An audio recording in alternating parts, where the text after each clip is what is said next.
যে কোনো সম্পর্কের মূল ভিত্তি হতে হবে উভয় পক্ষের স্বতঃস্ফূর্ত ও স্পষ্ট সম্মতি।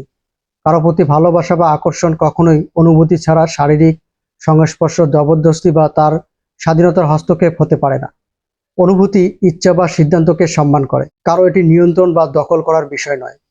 অসৎ কাজের মুখে নীরবতা বা অপেক্ষা প্রকৃতপক্ষে অপরাধীকে পরোক্ষভাবে সমর্থন করে দেয়, বরং আশেপাশের সকলেই একই অবস্থানের সাথে একাকত্ব প্রকাশ এবং প্রতিবাদ করা নৈতিক কর্তব্য।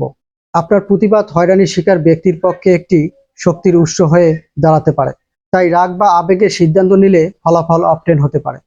রাগের অবস্থান নয়, শান্ত পরিবেশে কথা বলা বেশি কার্যকর হতে পারে। এই গল্পতে বচের ভূমিকা ছিল সবচেয়ে জটিল এবং বিচক্ষণ।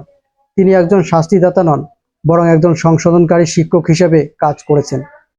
বসটির প্রচলিত শাস্তিমূলক পদ্ধতি, যেমন সরাসরি বরখাস্ত বা সতর্কীকরণ, অবলম্বন করার পরিবর্তে একটি শিক্ষামূলক পদ্ধতি বেছে নিলেন। তিনি রাগান্বিত হয়ে তড়িঘড়ি সিদ্ধান্ত নেননি।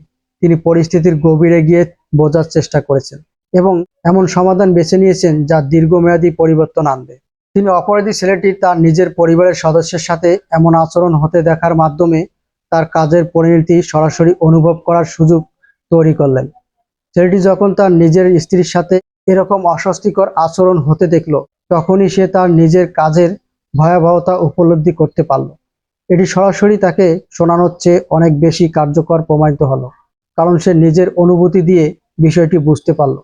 ছেলেটি লজ্জিত হলো এবং তার ভুল বুঝতে পেল।